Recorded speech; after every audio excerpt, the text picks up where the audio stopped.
my talk is entitled, What My Students Taught Me About Imposter Syndrome. You will notice imposter syndrome is in quotes, on purpose, for a reason, which we will discuss in just a few minutes. We're going to talk about what it is, what it looks like, what it sounds like, critically, how we talk about it as a society, and then I want to offer you what I believe to be a pretty powerful reframe that has really helped me in my work with students and has then helped those students in their pursuits in both higher education and workforce settings. What are imposter feelings? Feelings of self-doubt, insecurity, discomfort, and/or incompetence, despite evidence that you are welcome, worthy, deserving, and capable. This is very important to say at the outset, and I just want to, if I could climb to the top of the building and scream it at the campus, I would. Feeling uncomfortable, feeling out of place, feeling like you don't belong, when your environment is telling you that you don't belong, that is not imposter feelings. That is you having a healthy response to your environment. So I want to get this very, very clear. Imposter feelings are not possible when your environment is in fact signaling to you in ways both implicit and explicit that you are not welcome. If you feel unwelcome when you're not welcome, that's just you responding to your environment in a healthy way, and that's a different conversation to have. Imposter feelings are this really unique, persistent feeling of unbelonging in spaces that are communicating explicitly to you that you do belong. Even though the data that you're getting tells you this is okay, in the back of your mind, you can't help but feel like it's not. You distrust the information around you that is telling you this is a safe place to be, I'm worthy, I'm deserving. That is the unique sort of cognitive characteristic of imposter feelings. What do they look like? I want to be clear, I'm not a behavioral health professional or a clinical psychologist. These observations come from 20 years of deep connections with non-traditionally aged undergraduate students and sort of a lot of ethnography with the population. And through that work, I have found 5 primary hallmarks of this thing. As I list them, you might just think a little bit about if any of these have ever presented themselves to you. Self-undervaluation, feelings of being out of place, conspicuous, not belonging, undeserving, persistent, often internalized fear of being exposed as a fraud, a willingness to ignore or refuse the value of your own accomplishments and achievements, and my personal favorite, a tendency to attribute success to external factors such as luck or timing or team, rather than internal factors such as intelligence, talent, or work ethic. These are the 5 big hitter feelings, not a comprehensive or exhaustive list, but what I have seen in my 20 years of working with students, the things that people are most consistently reporting to me when they're struggling with this thing we would call imposter syndrome. Here's what it sounds like in an advisor's office. These are real quotes from real students, anonymized and shared with permission. I'll be sitting in class and the door to the lecture hall will open and I realize I'm low-key worried that it might be someone from admissions coming to revoke my acceptance. It's part of this quiet, nagging feeling I have that my being here has to be a mistake or an oversight or a glitch, like I must have slipped through the cracks somehow and it's only a matter of time before somebody figures it out. It's that moment in your internal monologue. Oh, shit. You feel suddenly exposed. You feel suddenly exposed, like something is wrong. Something is wrong. The other thing I love about this particular quote is you'll notice here, this is not a completely debilitating, right, experience. It's a low-key worry, a quiet, nagging feeling. So this isn't something that stops us from moving through the world and doing what we need to do, but it's always there, and it gets louder at particular moments, especially when we come across difficulty or failure. That's when it really pipes up and says, I told you. I've been telling you this was a mistake. And the second we're always looking for evidence of that, we somehow immediately find it. I remember the day Columbia accepted me, I opened my letter, I read it, and I immediately thought to myself, this is because I'm a veteran. It never occurred to me that I might have been qualified or worthy in any other way. It never occurred to me that they might have wanted me because I was, well, me. The veteran status or the history of service, rather than understanding it as an internal quality, it gets externalized as something outside of me, and that's the reason for X, Y, or Z. It's a really fascinating cognitive phenomenon. Imagine thinking about your GPA as somehow not part of you. Oh, they took me because of my grades. You know, those things you completely busted your ass to get. So there's what it is and what it looks like and what it sounds like, but what I'm going to argue for you today is that it's how we talk about it as a society where the problem is.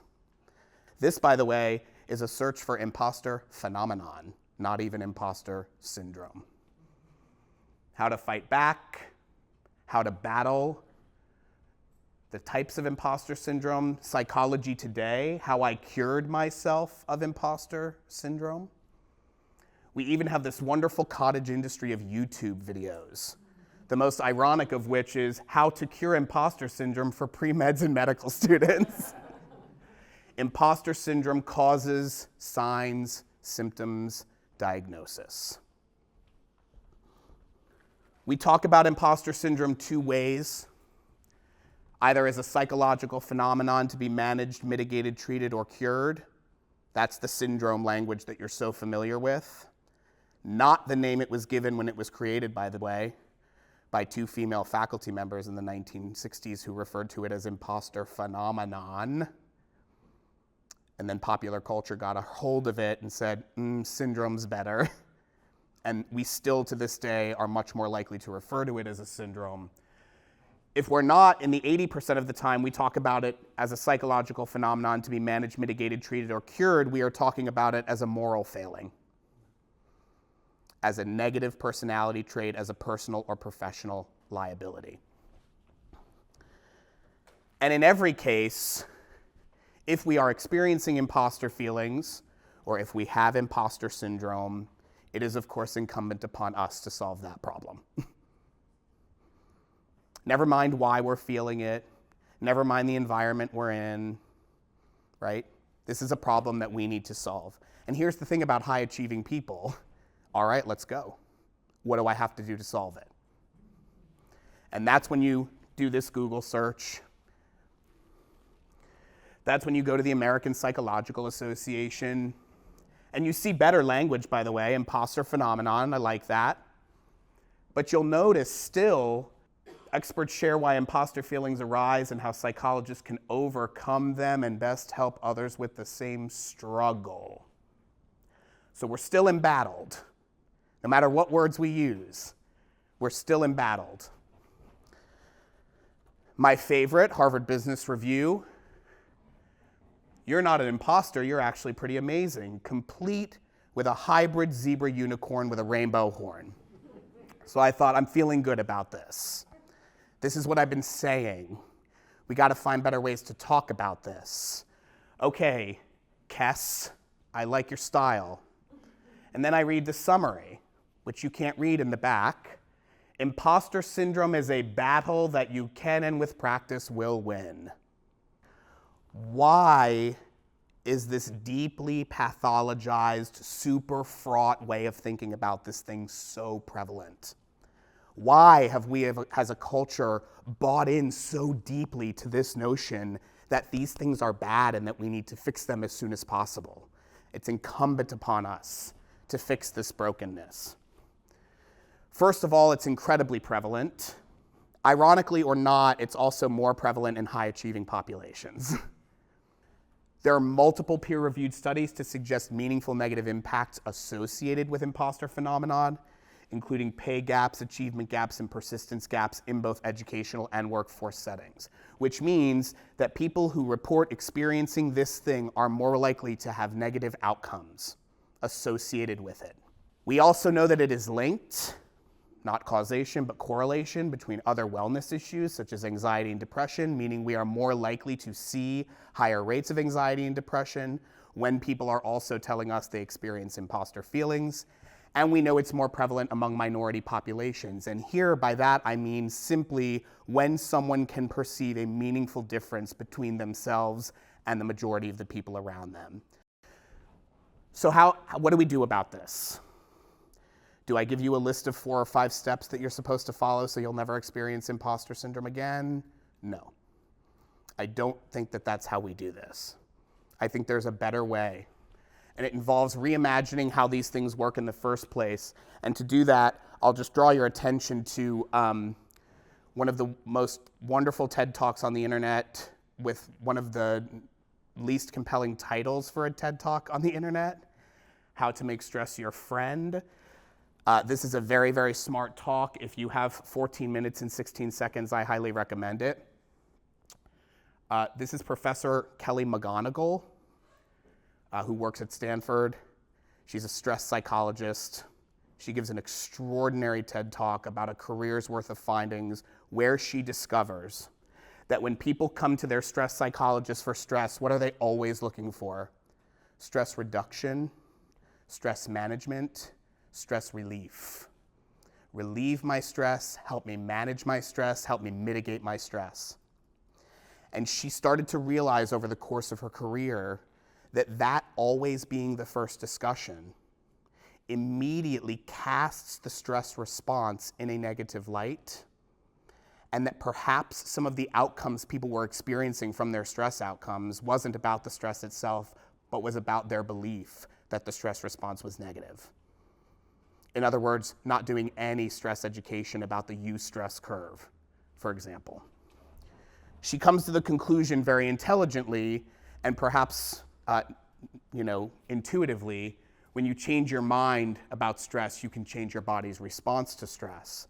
And so my argument would be here really quickly, and we're going to perform it now. What if we were able to change our mind about these imposter feelings that we all experience? And if we could change our mind about them, could we start to mitigate some of the negative effects that have been measured that are associated with this thing? Here are hallmarks: self-undervaluation, feeling out of place, fear of being exposed as a fraud, a willingness to ignore or refuse the value of your own accomplishments and achievements, and attributing success to external rather than internal factors. What if we change our perception of these like 25 degrees? What if instead of being self-undervaluing, what if we are modest or unassuming or shy? I mean, just bear with me here. What if that's the thing that we're calling self-undervaluation? What if instead of feeling out of place or not belonging or undeserving, what if that's just being new to your environment? Are we afraid of being exposed as a fraud, or are we just vulnerable and unfamiliar? Are we unwilling to acknowledge the value of our own contributions and achievements, or do we have a generous ethos? And do we attribute success to external rather than internal factors, or are we just a humble person? This yellow list of qualities is a pretty attractive list of qualities. And it's a list of qualities I so often see in the very same students who are coming to me to tell me that they are experiencing imposter feelings. But they wouldn't list it like it's listed in yellow. They would list it the way it's listed in white. The other thing no one's talking about is here are some other characteristics that we find associated with people who report imposter feelings. Consistently high achieving, high self-performance standards, enthusiastic to celebrate team over self, alert, adept readers of the environment, hungry for feedback, and willing to grow. It is not at all surprising that I see a lot of imposter feelings in my military-connected students, because I also see this set of qualities in my military-connected students. and my non-traditional students broadly. This is a list of qualities that I want to hire. This is a list of qualities that I want to recruit. This is a list of qualities I want to work with on a project. This is a list of qualities I want coaching my kids on the soccer field. This is a list of qualities I want holding public office. And they're all intimately connected to the same set of people who claim to experience imposter feelings. So my question is, and I just want to offer a little bit of a change in language here. Are we suffering from imposter syndrome, or are we modeling something different? Something like humility in action. Are we suffering from imposter syndrome, or are we having a healthy response to aspiration? This, by the way, is the thing that connects every single student I have ever worked with who has come to me and said, this is how I feel. They're not all in a particular major. They're not all at a particular school. They're not all pursuing a particular path. But one thing that is true of every single one of them without exception is if they are experiencing an imposter feeling, they are always already engaged in a moment of aspiration. Always. They are always already engaged in a moment of striving, trying something new, taking a risk, or growing in some way. That is why places like Columbia spark these feelings, because Columbia is an aspirational place where people are doing aspirational things. And when you enter aspirational spaces, the organic byproduct of that is imposter feelings. You know where you'll never feel an imposter feeling in your entire life, ever? Your couch at home. Preferably with the rescue beagles or whatever creature you've rescued. Maybe it's your spouse, I don't know. Whatever your rescue is, on the couch, you want a cure to imposter syndrome? I have it for you. Never leave your couch. I'm serious. I can cure it. I don't need 5 steps.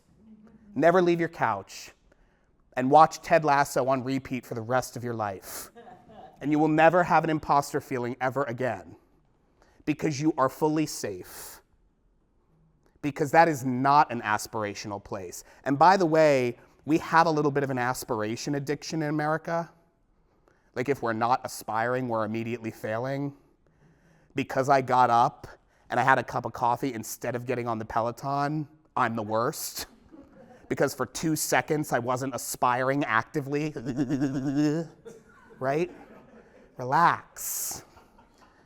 We can't aspire without anti-aspirational spaces also. They're like the phone charger for our soul. But those are places where you will never experience an imposter feeling. So when I tell students who are like, oh, I'm broken. Oh, I shouldn't be here. And then you're like, no, actually those feelings you're having, those are actually a completely natural thing that happens when you do what you're doing. Here's another fun one. Is this just what growth feels like? I have students come into my office, and they're like, I'm really struggling in X. We'll call it college algebra just because that's a lot of the times what it is, but whatever. I'm struggling in college algebra. Cool. What does that mean? It's hard. Okay, I should probably drop it. Whoa. What do you mean it's hard? It just isn't coming easy, and everyone's good at it, and I'm just, okay. So let me pause that. You go to a gym, you pay a very expensive set of personal trainers to make you stronger. And after your first workout, you wake up the next morning, and what do you feel? You feel sore. You feel really sore. You feel so sore that you kind of hate yourself. And when you feel that soreness, how do you then feel about the soreness? You feel good about it. Why?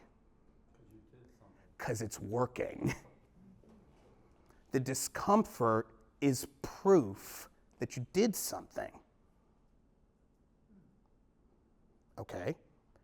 This is like so intuitive to us. In fact, I would argue, if you went to Columbia University personal training and you weren't really sore after your workouts, how would you feel? Cheated? Swindled? Like someone wasn't doing for you what they promised to do for you? Then we come here to this place, maybe even into this room in Mathematics Hall, and we take a college algebra course and it's hard and we're like, I suck at math, I can't do it. I should have never been here. I don't belong at Columbia. Opportunities like this aren't for people like me. And you're like, whoa, whoa, whoa, whoa, whoa, right? Why is it that discomfort in these settings set off those kind of reactions, whereas discomfort in other settings seems to signal to us that actually what we want to happen is in the process of happening? By the way, I'm not here to be toxically positive. Distress is distress, right? Let's all be clear. We can injure ourselves at the gym, and we can injure ourselves in the classroom. So we need to be mindful, right? But what we need to not do is we need to not immediately interpret difficulty or discomfort as a sign that we are doing something wrong, because very often it is a sign that we are doing something exactly right. I'm going to give you a third one. How about instead of imposter syndrome, you're experiencing something called striving fatigue?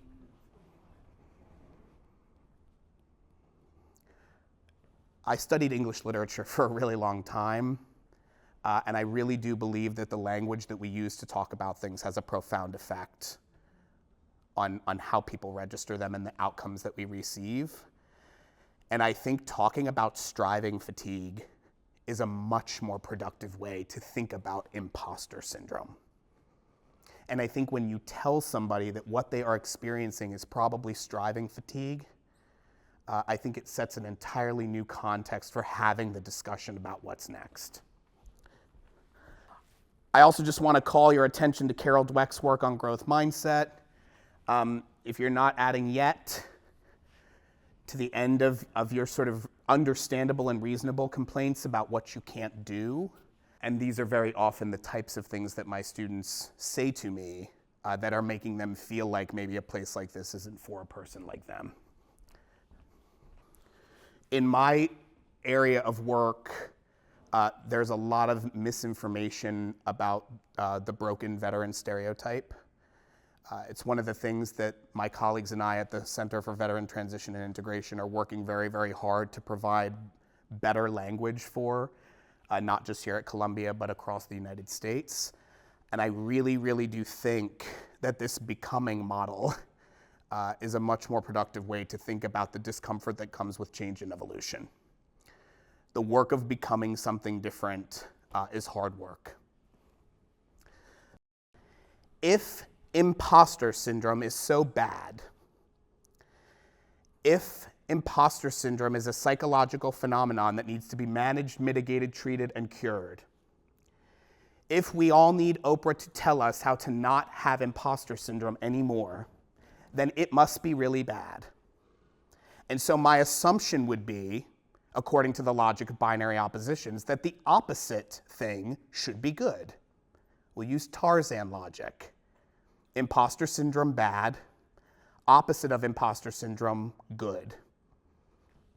So let's try that just for fun.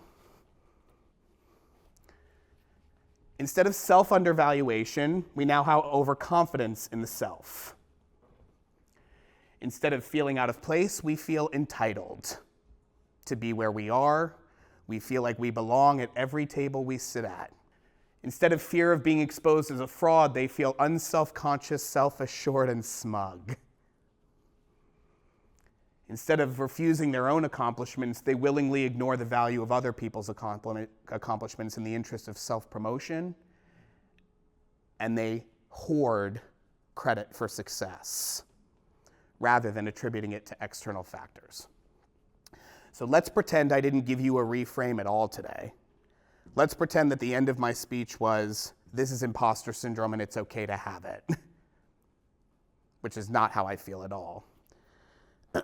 My feeling is that imposter feelings are an organic byproduct of aspiring.